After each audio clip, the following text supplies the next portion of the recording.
հրատորական հարց ձևակերպեմ, դուք շարունակեք ձեր ելույթը, էլի։ Տեսեք, հիմնական հարցադրումը, որ ուղղում էին մեր գործընկերները, որ քննչական կոմիտեն տվյալ արարքներ կատարելու պարագայում չի միջնորդում անձին կալանավորել։ Եթե անձը օգտագործում է այս վարքագիծը օգտագործում է որպես մասնագիտական, վարքագիծ, որպես արհեստ։ Ես խնդրեմ, որ դուք որոշակի վիճակագրական տվյալներ կամ գոնե որոշակի պրակտիկա ներկայացնեիք կամ տրամաբանությունը բացատրեիք, էլի։ Շնորհակալ եմ շատ։ Տեսեք, եթե օրինակ առանց տեխնիկական միջոցների գործադրման լիներ, առարկա կորակվեր առաջին մասով, իսկ առաջին մասի դեպքում ոչ մեծ ծանրության հանցանք է, ոչ մեծ ծանրության հանցանքի դեպքում որպես կանոն մենք չենք ներկայացնում միջնորդություններ դատարան, ինչու որովհետև անձի կատարած արարքի հանրային վտանգավորությունը մեծ չէ, ճիշտ է հանցագործություն է, բայց ինքը մեծ հանրային վտանգավորություն չի ներկայացնում, բայց ունեն մենք դեպքեր, որ անգամ առաջին մասի դեպքում երբ արարքը որակվում է առաջին մասով, մենք միջնորդություն ենք ներկայացնում դատարաններ, ինչու, որովհետև պայմանական, անձը ունի դատվացություն, պատժի չկրած հետաձգված մաս եւ այլն, կամ ակնհայտ բնութագրվում է բացասական մենք դեպք ենք ունեցել մարդուն հարցաքննության ժամանակ ասում ես ինչն արել եմ, լավ եմ արել, ել եմ անել ու վաղն եմ անել։ Եթե մենք նման ցուցմունք ունենք, ու անում է։ Եթե նման ցուցմունք ունենք, մենք ոնց կարող ենք դատարան չտանել, պարոն Վարդան, հետեւաբար լինում են դեպքեր, որ տանում ենք, բայց որպես կանոն ոչ մեծ ծանրության հանցանքների դեպքում դատարան չենք տանում։ Եվ նույն տրամաբանությամբ նաև որն էր պատճառը, որ մենք հակված էինք այս օրենսդրական նախաձեռնությանը եւ հետագայում ակնկալում էինք, որ սա օրենք արդեն ուշ կտեսնի, որպեսզի մի փոքր խստացնենք սանկցիան, մենք արդեն այդ դեպքում կունենանք միջին ծանրության հանցանքի հետ գործ եւ դատարան տանելուց ոչ թե գործ կունենանք ոչ մեծ ծանրության հանցանքով միջնորդություն դատարան, այլ միջին ծանրության հանցանքով միջնորդություն դատարան, թեև նշեմ, որ տարիների ընթացքում պրակտիկայի ձևավորվել, որ անգամ միջին ծանրության հանցագործությունների դեպքում միշտ չէ, որ մենք դատարան ենք ներկայացնում բնականաբար, պետք է լինեն այն դասական հիմքերը, որպեսզի մենք կարողանանք ներկայացնել դատարան միջնորդություններ, մասնավորապես կարող է խոչընդոտել, խուսափել քրեական պատասխանատվությունից, կատարել նոր հանցանք եւ այլն։ Մի բան է ոչ մեծ ծանրության համար նմանատիպ հիմքերի արկայություն, մի բան միջին ծանրության, դրանով պայմանավորված մենք գտնում ենք, որ հաշվի առնելով անդադ իր տարածվածությունը եւ տարիների ընթացքում չդադարել այդ հանցատեսակի, մենք գտնում ենք, որ ուղղակի ոչ մեծ ծանրությունից միջին ծանրություն, եթե մենք տեղափոխություն կատարենք, կարողանանք ել ավելի արդյունավետ պայքար մղել։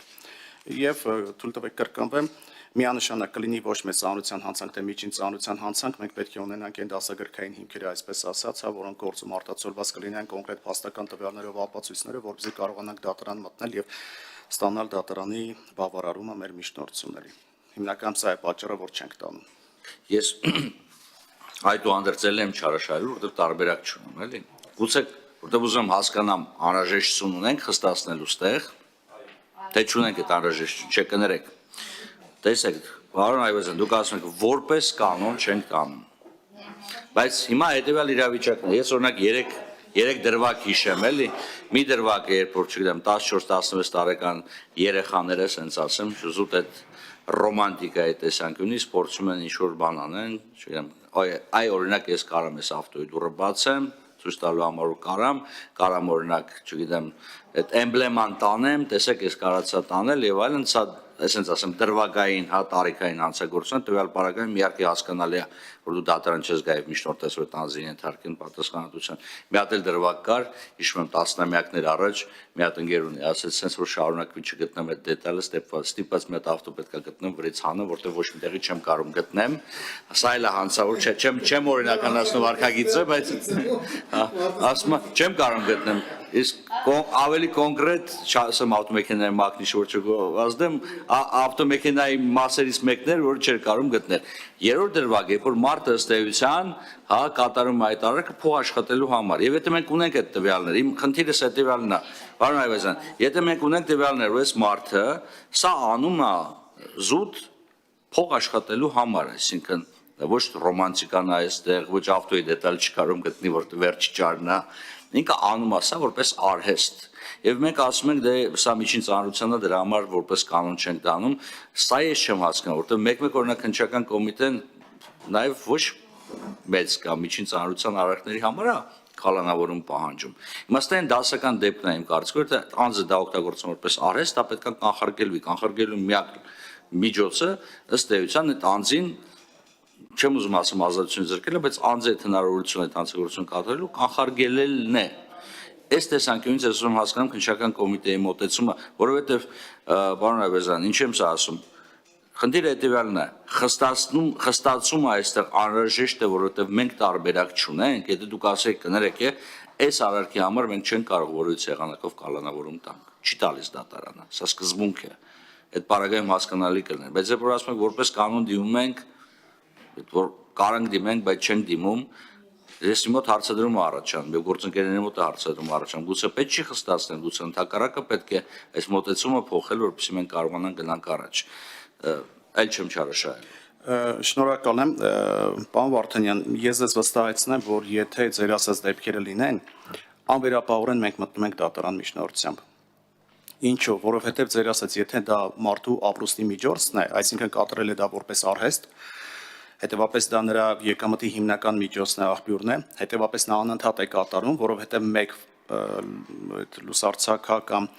կողային հայելիներ տանելով, հափշտակելով չեն կարող իրենք ապրուստի միջոց ունենալ, դա լավ 1 օր 1 ամիս։ Եթե դա որպես արհեստ է, այսինքն ինքը անընդհատ դա անում է։ Իսկ եթե դա անընդհատ է անում, ինքը արդեն իսկ դասական իմաստով մենք ունենք կալանքի միջնորդության հիմքեր, հետևապես մենք պարտադիր դա ներկայացնում ենք դատարան։ Ձեր բերած կոնկրետ օրինակը ես ուղղակի խնդրեմ, եթե գործընկերների մոտ կա որևէ մի օրինակ, որ մարդը դա կատարել է մի քանի անգամ, ել չասեմ որպես արհեստ, որպես եկամտի հիմնական միջոց, որպես ապրուստի միջոց, ես կխնդրեմ 1 օրինակ գոնե, որ մենք դատարան չենք մտել, չեմ կարող այդպես բան պատկերացնել, չեմ կարող պատկերացնել, 99% վստահ եմ, որ նման դեպքեր չեն լինի, այսինքն մենք կդիմենք դատարան եւ դիմում ենք դատարան նմանատիպ դեպքերում, որովհետեւ երբ որ մենք օրինակա տեսեք հասարակական հնչեղության դեպք է տեղի ունենում խուլիգանություն միջնորդությամբ դիմում ենք դատարան ինքը էլի միջին ծանրության հանցանք է այստեղ հազարումի հանգամանքներ հաշվի առնելով այս նայում եք սուբյեկտները շատ դեպքերում առաջին անգամ են լինում կատարած հանցանք եւ օրինակ այս դեպքերում եթե մենք վիճակագրությունը նայենք կարող է 50-50 լինի պայմանական 50 դեպքերում տանենք դատարան 50 դեպքերում չտանենք էլի ոչ մեծ ծանրության հանցանքը նայում ենք անձի բնութագրող հատկանիշը, նրա վարքագիծը, դեպքի ժամանակ նրա վարքագիծը, դեպքից հետո նրա վարքագիծը, վնասը հատուցելու նրա այդ քայլերը եւ այլն։ Տեսեք անգամ խուլիգանության 3-րդ մասի դեպքում, երբ որ միջին ծանրության հանցանքի հետ ենք գործ ունենում, էլի այս խնդիրը առաջանում է, բայց եթե այնտեղ ես կասեի 50% դեպքերում տանում ենք 50% ոչ, այն էլ կամայական չի, հստակ պետք է հիմքեր լինեն իմ ասած գործողությունները դեպքից հետո զղջալ, դեպքից հետո համագործակցել, խոստովանական ցուցմունք տալ, վնասը հատուցել եւ այլն, իսկ ձեր վերած օրինակում պարոն Վարդանյան վստահ ասեմ, որ չեմ կարող պատկերացնել որևէ քննիչ, որևէ ստորաբաժանման ղեկավար, որևէ դատախազ, որ չնախաձեռնեն կամ չգնան այդ քայլին եւ դատարան չներկայացնեն։ Այստեղ ավելի շատ այն առաջին անգամ ձեր ասած, մեկը մոլորության մեջ է, մեկը իրոք այդ պահին կարիքի մեջ է չեմ արդարացնում որևէ կերպ, որովհետեւ դրանց անհանցագործություն է, պես նման դեպքերում միգուցե մենք դատարան չգնանք։ Բայց ամեն դեպքում, քանի որ առարկը շատ տարածված է, օրինակ հիշենք պետհամարանիշների գողության դեպքերը, անգամ այսօր մեքենաներ կան, որոնց արհեստական գնիչեցում է լինում շուկայում, զուտ պայմանավորված նրանով, որ դրա այդ մեքենա ինքը շատ լավ մեքենա է, բայց հայերը չեն առնում, ինչու, որովհետև հայելիները հեշտ են գողանում։ Չեն գնում այդ մեքենաները, ինչու, որովհետև դիմացի լուսարձակները հեշտ են գողանում։ Ինքը շատ թանկարժեք մեքենա է, բայց Հայաստանում չի վաճառվում, որովհետև հեշտ են գողանում։ Հետևաբար այս կարգի բաներ կան, որոնք ստիպել են այս նախագծի գոյությանը ծնվելուն եւ զուտ դրանով է պայմանավորված, որ մենք էլ նախագծին կողմենք կարծիք հայտնել, կամ կարծիք ենք հայտնել եւ պրակտիկան էլ վստահեցնեմ ձեզ, որ պարոն Վարդանյան ավելին ասեմ, եթե մենք ՀԿ-ների ներկայացուցիչների, իրավապաշտպանների կամ փաստաբանների հետ քննարկման լինենք, մեզ կքննարկենք, ասեն, այ մարդ դա անելու բան է, այս ինչքան միջնորդն եք տանում դատարան, հակառակ կողմն էլ մեզ միշտ քննադատում է, որ շատ ենք տանում դատարան, բայց ամեն դեպքում մենք փորձում ենք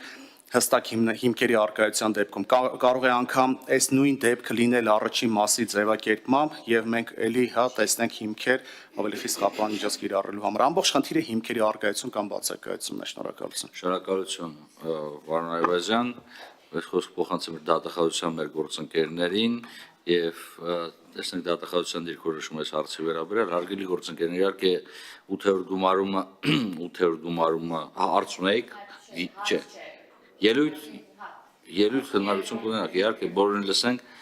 տեսեք, մենք 8-րդ գումարումը մեր մոտ մի քիչ sense ասում եմ ոչ օրդինար պայմաններում էր գործում, այսինքն արտաքին վտանգ եւ այլ, մենք շատ դեպքերում չենք կարողացել են